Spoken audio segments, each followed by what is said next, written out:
ഇപ്പോൾ ഉദാഹരണമായി പറഞ്ഞാൽ താജുൽ ഉലമ എന്നിപ്പോൾ നമ്മളിവിടെ ഇങ്ങനെ പറയുന്നുണ്ട്, ഷെയ്ഖുന താജുൽ ഉലമ, ഷെയ്ഖുന താജുൽ ഉലമ. വലിയൊരു പറ്റം ആളുകൾ ഇത് തെറ്റിദ്ധരിക്കുന്നുണ്ട്. കാരണം താജുൽ ഉലമ താജുൽ ഉലമ എന്ന് ഒറ്റക്ക് പേരൊന്നും കൂട്ടാതെ ഒരു വലിയ സംഘം ശരിക്കും ആസൂത്രിതമായി തന്നെ ആ പേര് അങ്ങനെ തന്നെ പേരൊന്നും പറയാതെ നിലനിൽക്കട്ടെ എന്നുള്ള നിലക്ക് തന്നെ താജുൽ ഉലമ താജുൽ ഉലമ എന്ന് വിശേഷിപ്പിച്ചുകൊണ്ട് ബഹുമാനപ്പെട്ട സയ്യിദ് അബ്ദുറഹ്മാൻ ഉള്ളാൾ തങ്ങൾ അവറുകളെ വിളിച്ചു വരുന്നതാണ്. താജുൽ ഉലമ ഉറൂസ്, താജുൽ ഉലമ അത്, താജുൽ ഉലമ ഇത് എന്ന് നമ്മൾ കേൾക്കുന്നതൊക്കെ താജുൽ ഉലമ അതാണ്. ഏറെക്കുറെ വലിയ ഒരു സമൂഹമാണല്ലോ, മൗലവിമാരുടെ ഒരു വലിയ സമൂഹമാണ്. ആ സമൂഹം അങ്ങനെ തന്നെ മനഃപൂർവ്വം ചെയ്തുകൊണ്ടിരിക്കുമ്പോൾ ബഹുമാനപ്പെട്ടവരെയാണ് നമ്മളിപ്പോൾ ഈ പറയുന്നതെന്നാ ഇവിടെ കുറേ ആളുകൾ തെറ്റിദ്ധരിക്കുക. പുറത്ത് കേൾക്കുന്നവരൊക്കെ അങ്ങനെ തെറ്റിദ്ധരിക്കുക. അവർ താജുൽ ഉലമ എന്ന് വിളിക്കപ്പെടട്ടെ. ആ താജുൽ ഉലമ എന്ന് ബഹുമാനപ്പെട്ട ഉള്ളാൾ തങ്ങൾ അവറുകളെ വിളിക്കപ്പെട്ടത് ഷെയ്ഖുന അവറുകളുടെ വഫാത്തിന് ശേഷമാണ്. കൃത്യമായി 50 വർഷങ്ങൾക്ക് മുൻപ് വണ്ടൂരിലെ നമ്മുടെ ഷെയ്ഖുന താജുൽ ഉലമ അവറുകളുടെ നുസ്രത്തിൽ അവർ പ്രസിദ്ധീകരിച്ചു കൊണ്ടിരിക്കുന്ന ഫത്വകൾ അവിടുന്ന് ജീവിക്കുന്ന ഹയാത്തുകാലത്ത് തന്നെ ആദ്യമായി പ്രസിദ്ധീകരിച്ചു. ഫത്താവ നുസ്രത്തുൽ അനാം എന്ന പേരിൽ ഷെയ്ഖുന അവറുകൾ ഏതാണ്ട് അവിടുത്തെ 30 വയസ്സ് മുതൽക്ക് വളരെ പ്രസിദ്ധരായ മുഫ്തിയാണ്. അവിടുത്തെ ഉസ്താദുമാരും മശായിഖുമാരും ബാപ്പയും മുത്താപ്പയും ഒക്കെ അവർക്ക് അവിടുത്തെ ഉസ്താദുമാരാണ്. അവരൊക്കെ ജീവിച്ചിരിക്കുന്ന കാലത്ത് പോലും ബഹുമാനപ്പെട്ട ഷെയ്ഖുന അവറുകൾ മുഫ്തിയാണ്. ബാപ്പാൻ്റെ അടുത്തേക്കും മൂത്താപ്പാൻ്റെ അടുത്തേക്കും ചെല്ലുന്ന ഫത്വകൾ ഷെയ്ഖുന അവറുകളുടെ അടുത്തേക്ക് വിട്ട് ഷെയ്ഖുന ഫത്വ നൽകാറുണ്ട്. ഷെയ്ഖു മശായിഖിന ശംസുൽ ഉലമാഇ വദ്ദീൻ ബഹുമാനപ്പെട്ട അഭിവന്ദ ഷെയ്ഖുന അവറുകളുടെ മാർഗദർശിയും അവിടുന്ന് അവലംബവും ആലംബവുമായി കാണുന്ന ശംസുൽ ഉലമ ഖുതുബി മുഹമ്മദ് മുസ്ലിയാർ നഫറല്ലാഹു മർഖദഹു തങ്ങളവറുകൾ ബഹുമാനപ്പെട്ട ഷെയ്ഖുനയുടെ അടുത്തേക്ക് ഫത്വാക്ക് വിടാറുണ്ട്. അവിടത്തേക്ക് ചെല്ലുന്നവരെ അങ്ങനെ വലിയ മുഫ്തിയാണ്. എന്തിനധികം 1950കളിൽ പൊന്നാനി ജുമുഅത്ത് പള്ളിയുമായി ബന്ധപ്പെട്ടുകൊണ്ട് നടക്കുന്ന പ്രശ്നങ്ങൾക്കെല്ലാം പരിഹാരം കാണാൻ പൊന്നാനിയുടെ പ്രൗഢികാലം പോയ ശേഷം, അവിടെയാണല്ലോ ഇൽമിൻ്റെ ഏറ്റവും വലിയ കേന്ദ്രമായിരുന്നത്. പൊന്നാനി എന്ന് പറയുന്നതാണല്ലോ ഉലമാക്കളെ കേന്ദ്രം. അൽ ഇൽമു പൊന്നാനി അൽ ഫിത്തന ചാവക്കാട് ഒൽ ഇൽമു പൊന്നാനി എന്നൊരു പാട്ടുന്നുണ്ട്. ചാവക്കാട് ഫിത്തനയാണ്, ഇൽമു പൊന്നാനി. അതൊക്കെ അതിശയപ്പെട്ട കവിതകളാണ്. ഏതായാലും പൊന്നാനിയാണ് ഇൽമിൻ്റെ കേന്ദ്രം, കിതാബുകളുടെ കേന്ദ്രം, ഫതുഹുൽ മുഈനിൻ്റെ കേന്ദ്രം, 10 കിതാബിലെ കിതാബുകളുടെ കേന്ദ്രം, അനേകം ഗ്രന്ഥങ്ങളുടെ കേന്ദ്രം, ഇർഷാദ് മുർഷിദ് തുടങ്ങിയിട്ടുള്ള എല്ലാ കിതാബുകളുടെയും കേന്ദ്രം പൊന്നാനിയാണ്. ആ പൊന്നാനിയുടെ ഏറ്റവും പ്രതാപകാലവും വലിയ പ്രഭാവകാലവും ഒക്കെ പോയ ശേഷം പിന്നീട് അവിടെ നടക്കുന്ന പ്രശ്നങ്ങൾക്കൊക്കെയും അവലംബിക്കാനും ഫത്വ നൽകുന്നതിനും അവിടെ ഒരു വലിയ പണ്ഡിത പൊന്നാനി ജുമുഅത്ത് പള്ളി അടിസ്ഥാനമാക്കിയിട്ട് ഒരു ഉപദേശക സമിതിയെ നിശ്ചയിക്കുകയാണ്. ആ ഉപദേശക സമിതിയിലെ ഏറ്റവും പ്രധാനപ്പെട്ട മുഫ്തിയാണ് ബഹുമാനപ്പെട്ട അഭിവന്ദരായ ഷെയ്ഖുന താജുൽ ഉലമ അവറുകൾ. അന്നവർക്ക് 40കളുടെ പ്രായമാണ്, 50കൾ തികഞ്ഞിട്ടില്ലാത്ത പ്രായമാണ്. ആ കാലത്ത് അവർ പൊന്നാനി ജുമുഅത്ത് പള്ളിയിലെ ഉപദേശക സമിതിയുടെ ഏറ്റവും പ്രധാനപ്പെട്ടവരാണ്. പ്രമാദമായ ഒരു ചെറിയ സംഭവം ഞാൻ സൂചിപ്പിക്കാം. പൊന്നാനി പള്ളിയിൽ പണ്ട് കാലം മുതൽക്കേ ഇമാമ് മിഹ്റാബിൽ നിന്നിറങ്ങി മിമ്പറിൻ്റെ ചാരെ നിന്ന് ഇമാമും ജമാഅത്തും നടത്തുന്ന വഴക്കാണുള്ളത്. നമ്മളെവിടെ ഉണ്ടെന്നല്ലോ പണ്ടങ്ങനെ മിമ്പർ പുറത്ത് പള്ളിക്കായിരുന്ന കാലത്ത് മിമ്പർ പള്ളിക്ക് ഇങ്ങോട്ട് തൂങ്ങി വരുന്ന കാലത്ത് സൊഫ് മുറിയുമ്പോൾ ഇമാമ് കുറച്ച് പുറത്ത് ഇറങ്ങി നിൽക്കലാണല്ലോ. അതങ്ങനെയാണ് കേരളത്തിലെ ഒരുപാട് പള്ളികളിൽ. പൊന്നാനി ജുമുഅത്ത് പള്ളിയിലും അത് തന്നെയാണ് പതിവ്. എല്ലാ ഉലമാവിൻ്റെ കാലത്തും നിറഞ്ഞ ഉലമാക്കന്മാരുടെ കാലത്തുള്ള പതിവാണത്. പക്ഷേ സി ഖാലിദ് മുസ്ലിയാർ എന്ന പേരിൽ അറിയുന്ന ഒരു പണ്ഡിതൻ ഒരു മഹാനായ പണ്ഡിതനാണ് അദ്ദേഹം. അദ്ദേഹത്തിനോട് അവിടുത്തെ അന്നത്തെ സെക്രട്ടറി ചോദിച്ച്, അദ്ദേഹം ഉപദേശ സമിതിയിലെ ഒരു അംഗമാണ്. അദ്ദേഹം പറഞ്ഞു, മെഹ്റാബിക്ക് കയറി തന്നെയാണ് ഇമാമ് നിൽക്കേണ്ടത്, ഇറങ്ങിയിട്ട് നിൽക്കരുത്, ഇമാമ് മെഹ്റാബിക്ക് കയറിയിട്ട് തന്നെയാണ് നിൽക്കേണ്ടത് എന്ന് പറഞ്ഞു. അന്നത്തെ സെക്രട്ടറി മെഹ്റാബിക്ക് കയറിയിട്ട് അങ്ങനെ നിൽക്കാനും തുടങ്ങി.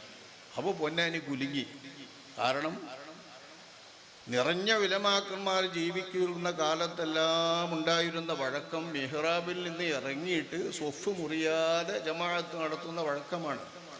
ഈ വഴക്കത്തിൽ നിന്ന് പെട്ടെന്ന് ഒരു ഭരണസമിതി വന്ന് ആ ഭരണസമിതിയുടെ സെക്രട്ടറിയുടെ നിർദ്ദേശപ്രകാരം മാറിയിട്ടൊരു പുതിയ ആചാരം കണ്ടപ്പോൾ പൊന്നാനി കുലുങ്ങി ഇളകി. അപ്പം ഇതിലൊരു പരിഹാരം തേടാൻ വേണ്ടി അന്നത്തെ മുഫ്തിമാരായ ഉലമാ സമിതിയിലേക്ക് ചോദിച്ചതിൽ ഒന്നാമതായി ആ വിഷയത്തെ സംബന്ധിച്ച് ഫത്വ വന്നത് 1954 1375 ഹിജറാബ്ദകാലം 1375 സഫർ മാസം അക്കാലത്ത് ഫത്വ നൽകുന്നത് ഒന്നാമത് വന്ന ഫത്വ ശൈഖുന താജുൽ ഉലമാ അവറുകളുടേതാണ്. താജുൽ ഉലമാ അവറുകളുടെ ഫത്വ ഉള്ളത് എന്താണ്?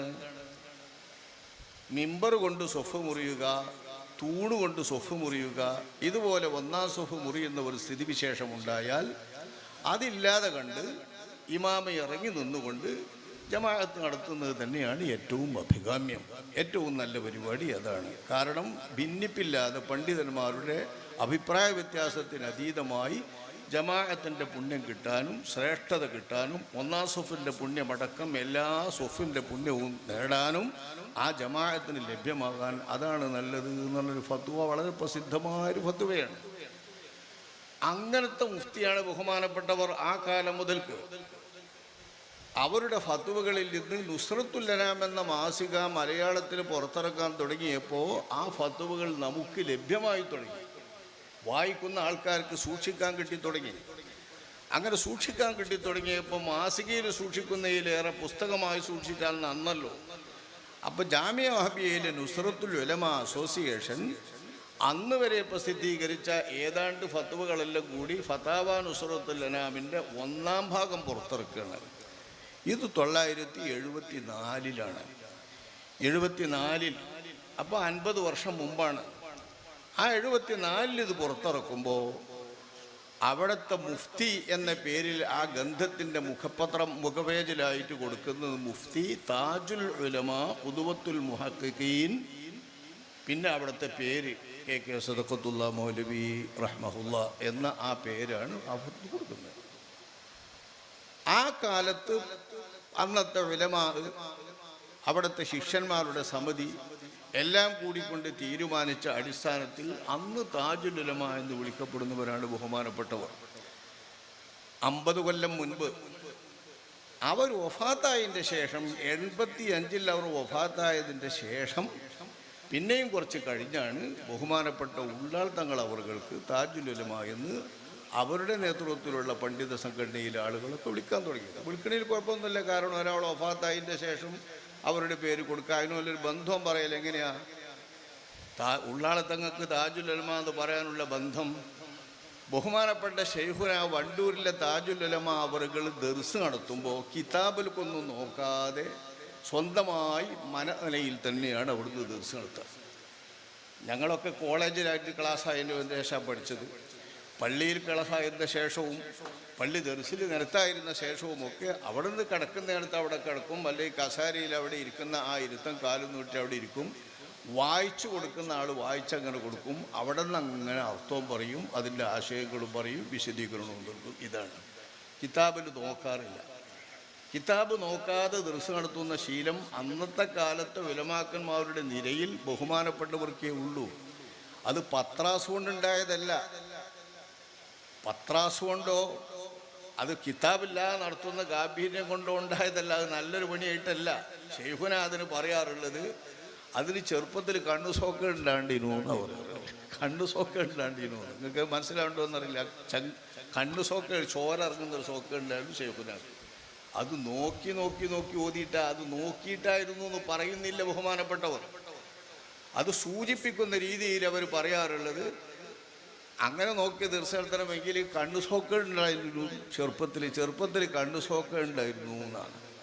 അപ്പോൾ ഷെയ്ഖുന അവറുകൾക്ക് നല്ലോണം നോക്കിയാൽ കണ്ണിൽ ചോരിറങ്ങിയിട്ട് കണ്ണിൻ്റെ താഴെ ഇങ്ങനെ വീർക്കുന്ന ഒരു പ്രത്യേക അസുഖമുണ്ട്.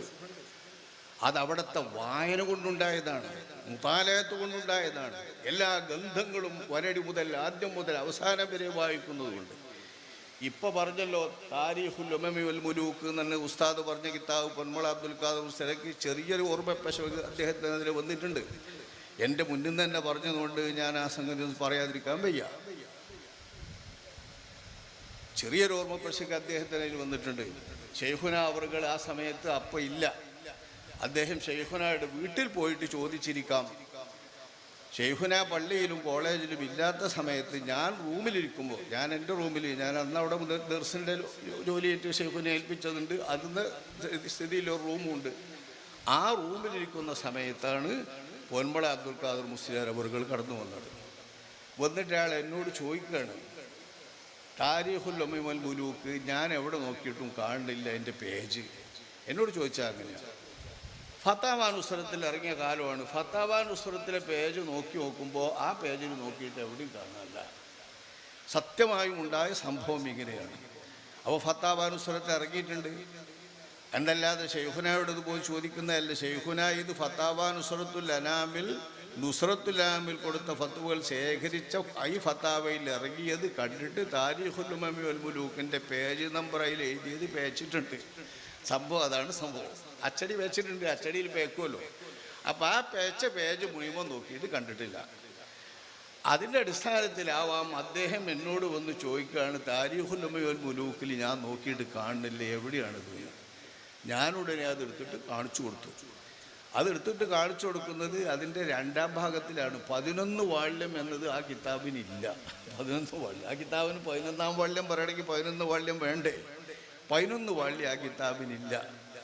വണ്ടൂരിലുള്ളതാണ് കുറച്ചധികം വാദ്യമുള്ളത്. ആകെ 11 വാള്യമുള്ളതല്ല, അത് 8-9 വാള്യമാണ്. അതും താരീഖുൽ ഉമമി വണ്ടൂരിലുള്ളതിലുള്ളത്. ഒന്ന് ചിന്തിച്ചാൽ മതി. അബൂദറിനുൽ വഫാത്ത് റളിയല്ലാഹു അൻഹുവിൻ്റെ വഫാത്ത് ഉസ്മാൻ റളിയല്ലാഹു അൻഹുവിൻ്റെ ഖിലാഫത്ത് കാലത്തിൽ, ഉസ്മാൻ ഇബ്നു അഫ്ഫാൻ തങ്ങളുടെ ഖിലാഫത്ത് കാലത്താണ്. ഉസ്മാൻ ഇബ്നു അഫ്ഫാൻ റളിയല്ലാഹു അൻഹുവിൻ്റെ ഖിലാഫത്ത് കാലം താരീഖുൽ ഉമമി എങ്ങനെ 11-ാം വാള്യത്തേക്ക് വരുന്നത്? 11-ാം വാള്യത്തേക്ക് വരില്ല. റസൂലുള്ളാഹിൻ്റെ ചരിത്രവും റസൂലുള്ളാഹിൻ്റെ ഖലീഫമാരുടെ ചരിത്രവും ഉസ്മാൻ ഇബ്നു അഫ്ഫാൻ തങ്ങളുടെ ചരിത്രവും ഒക്കെ അതിൽ 2-ാം വാള്യത്തിലും 3-ാം വാള്യത്തിലേ മൊത്തം വരുള്ളൂ. അതിൽ 2-ാം വാള്യത്തിൽ പേജ് നമ്പർ വേഗം കാണിച്ചു കൊടുത്തപ്പോൾ അദ്ദേഹം നോക്കി, അതിൽ തൽക്കാലം വായിച്ചു കൊടുത്തു. അദ്ദേഹം തന്നെ നോക്കിയിട്ട് അദ്ദേഹത്തിൻ്റെ ഒരു ശിഷ്യന് അദ്ദേഹം വായിച്ചു കൊടുത്തിട്ട് എഴുതി കൊണ്ടുപോയി. അങ്ങനെ എഴുതി കൊണ്ടത് സംഭവം. സംഗതി ശരിയാണ്. ഷെയ്ഖുനയുടെ അടുത്ത് വന്നിരിക്കും, ബാക്കിയെടുക്കും. അദ്ദേഹം നജീബിനോട് അങ്ങനെ പറഞ്ഞു എന്ന് പറഞ്ഞാൽ ആ ഓർമ്മ ശരിയല്ല, ആ ഓർമ്മയിലോട്ട് സംഭവമല്ല. ഷെയ്ഖുന അപ്പം അവിടെ ഇല്ല, പോയിട്ട് ചോദിച്ചു കൊണ്ട് പറഞ്ഞിട്ടുണ്ടാവും. ഞാൻ പറഞ്ഞത് എന്താണ്? ഇപ്പോൾ ആ താരീഖുൽ ഉമമി വൽ മുലൂക്ക് ആദ്യമായി വണ്ടൂരിലെ ഒരു ഹജ്ജിന് പോകുമ്പോൾ അയാളോട് ഷെയ്ഖുന അവറുകൾ നോട്ട് കൊണ്ടുവരാൻ പറഞ്ഞാണ്. അന്നൊക്കെ അങ്ങനെയുള്ള ഹജ്ജിനോട് ഓരോരുത്തർ കിതാബ് എഴുതി കൊടുക്കലാണ് ചെയ്യുക, അത് കൊണ്ടുവരാൻ. അങ്ങനെ കൊണ്ടുവന്നപ്പോൾ അത് തുന്നിക്കൂട്ടുന്നതിൻ്റെ മുമ്പ്, ജിൽദ് കെട്ടുന്നതിൻ്റെ മുൻപ് അതിൻ്റെ കെട്ടുകൾ ഓരോന്നോരോന്നായി ആദ്യം മുതൽ അവസാനം വരെ ഷെയ്ഖുന അവറുകൾ തൻ്റെ വീട്ടിൽ കൊണ്ടുപോയിട്ട് ആദ്യം മുതൽ അവസാനം വരെ വായിച്ചു കൊടുത്തു, മുതാല ചെയ്തു. ദർസിൻ്റെ കിതാബ് അല്ലാതെ വേൾഡ് ചരിത്രമാണ്. താരീഖുൽ ഉമമി വൽ മുലൂക്ക് എന്ന് പറഞ്ഞാൽ ലോകത്ത് കഴിഞ്ഞുപോയ സമൂഹങ്ങളുടെയും രാജാക്കന്മാരുടെയും മുഴുവൻ ചരിത്രം. അത് ഇസ്ലാമിൻ്റെ വലിയൊരു മഹത്വമാണ്. മുസ്ലിം പണ്ഡിതന്മാരും ചരിത്ര പണ്ഡിതന്മാരുമല്ലാതെ ഇങ്ങനെ വേൾഡ് ചരിത്രം അന്നത്തെ കാലത്ത് എഴുതിയവർ കാണൂല. താരീഖുൽ ഉമമി വൽ മുലൂക്കാണ് ആദ്യത്തിൽ അത് എഴുതുന്നത്. ഇത് ഹിജറ 300-400കളിലാണ്. മഹാനായ ഇമാം ത്വബരി ഹിജറ 300-400കളിൽ ജീവിക്കുന്ന ആ മഹാനവറുകൾ ഉണ്ടാക്കിയ താരീഖുൽ ഉമമി വൽ മുലൂക്കിൽ ആദം നബി മുതൽക്ക് തൻ്റെ കാലം വരേക്കുള്ള ലോക ചരിത്രങ്ങൾ ആസകലം എഴുതി വെക്കുക. പേർഷ്യൻ രാജാക്കന്മാരുടെ ചരിത്രം, റോമൻ സാമ്രാജ്യത്തിൻ്റെ ചരിത്രം, അവിടുത്തെ രാജാക്കന്മാരുടെ ചരിത്രം എല്ലാം. ഇതൊന്നും ദർസ് നടത്തേണ്ട വിഷയമല്ല. പിന്നെന്തിനാ ഷെയ്ഖുനെ പഠിക്കുന്നത്?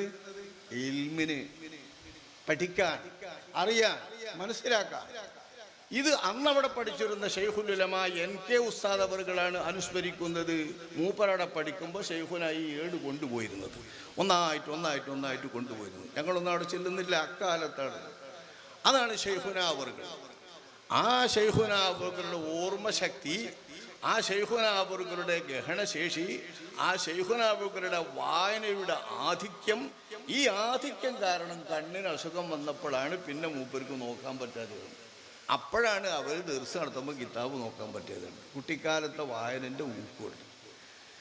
അപ്പം ആ കിതാബ് ദർസ് നടത്തുമ്പോൾ കിതാബ് നോക്കാതെ ദർസ് നടത്തുന്നു എന്നത് ഷെയ്ഖുനായുടെ മാത്രം ഒരു പ്രത്യേകതയാണ് അക്കാലത്ത്. അതേ രീതിയിൽ നടന്നുകൊണ്ടാണ് ക്ലാസ് നടത്താറുള്ളത് ഉള്ളാളത്തങ്ങൾ അവർക്ക് കിതാബ് നോക്കാതെ എന്നാണ് പൊന്മള അബ്ദുൽ ഖാദർ മുസ്ലിയാരും മറ്റുമൊക്കെ തന്നെ പറഞ്ഞത്. അതടിസ്ഥാനത്തിലാണ് ഷെയ്ഖുന താജുൽ ഉലമായുടെ പേര് ഉള്ളാളത്തങ്ങൾ അവർക്ക് താജുൽ ഉലമ എന്ന് അവരിട്ടത്. അപ്പം അത് വണ്ടൂരിലെ ഷെയ്ഖുന താജുൽ ഉലമായുടെ പേരാണ്. ആ പേര് ഉള്ളാളത്തങ്ങൾ അവർക്ക് കിട്ടു, അങ്ങനെ വിശേഷിപ്പിക്കാൻ കുഴപ്പമൊന്നുമില്ല. അങ്ങനെ ഓരോരുത്തർക്കൂടല്ല. ശംസുൽ ഉലമ എന്ന് പറയുന്നത് ബഹുമാനപ്പെട്ട ഖുതുബി അവർക്കുള്ള എല്ലാ ഉലമാക്കന്മാരും നൽകിയ പേരാണ്.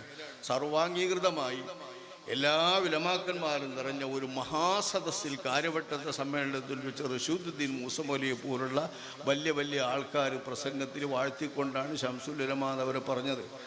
അങ്ങനെ ഓരോരുത്തർ പറഞ്ഞു വിളിച്ചാൽ നമുക്കും നിങ്ങളും ഹുജ്ജത്തുൽ ഉലമ എന്നുള്ള തക്കരിച്ചുകൊണ്ട് എൻ്റെ ഉസ്താദുമാർ പറഞ്ഞായതുകൊണ്ട് ഞങ്ങൾക്കൊന്നും പറയാൻ കഴിയില്ല എന്നേ ഉള്ളൂ. എൻ്റെ ഏറ്റവും ആദരണീയരായ ഗുരുവര്യന്മാർ ഒരു പൊതു സദസ്സിൽ വെച്ചങ്ങ് പറയാണ്, എന്നോട് പറയാതെ. എൻ്റെ കുട്ടികളോ എൻ്റെ സമക്കാരോ എൻ്റെ കൂട്ടക്കാരോ സഹപ്രവർത്തകരോ ആണതെങ്കിൽ ഒരിക്കലും ഞാനത് സമ്മതിക്കില്ല, അങ്ങനെ ഒരു പേരിടാനോ അങ്ങനെ ഒരു സ്ഥാനം ഇടാനോ. എൻ്റെ ഉസ്താദുമാരുടെ പിന്നെ മൂപ്പർ പറയുമ്പം തന്നെ പറയണത് മക്കൾക്ക് പേരിടാനുള്ള അവകാശം വാപ്പാർക്കാണ്. അതുകൊണ്ട് ഞങ്ങളോട് നോക്കാം മക്കൾ പിന്നെ വേറൊന്നും പറയണം, മക്കൾക്ക് പേരിടാനുള്ള അവകാശം വാപ്പാർക്കാണ് എന്ന് പറഞ്ഞിട്ടാണ് ബഹുമാനപ്പെട്ട ഷെയ്ഖുന അസൂർ ഉസ്താദുകൾ, ചെറുകാർ അസൂർ ഉസ്താദുകളും അതുപോലെ കിടങ്ങ ഇബ്രാഹിം ഉസ്താദുകളൊക്കെ കൂടിയിട്ട് അവരുണ്ടാക്കിയ ഒരു പുലിവാല. അത് എന്തോ ആവട്ടെ, ബഹുമാനപ്പെട്ട ഷെയ്ഖുന അവറുകൾ ആ താജുൽ ഉലമായ നമ്മൾ പറയുമ്പോൾ നമ്മൾ വിചാരിക്കുന്നതുമല്ല എല്ലാവരും വിചാരിക്കാം. കാരണം ഇത് ഓൺലൈനിൽ പുറത്തും ഇങ്ങനെ പോവില്ല. അപ്പോൾ അവരൊക്കെ വിചാരിക്കുന്നത് ഉള്ളാൾ തങ്ങളെ പറ്റിയാണ് എന്നാണ്. നമ്മളേതായാലും അങ്ങനെ തെറ്റിദ്ധരിക്കില്ല. നമ്മൾ അതിൻ്റെ മുമ്പ് കേട്ടിട്ടുണ്ടല്ലോ, ഇവിടെ വരുന്ന കാലത്തെ നമ്മൾ ബഹുമാനപ്പെട്ടവർ അങ്ങനെ കേട്ടിട്ടുണ്ട്. താജുൽ ഉലമ എന്ന് വിളിക്കാതെ ഇവിടെ അവരെത്തിയിട്ടില്ല.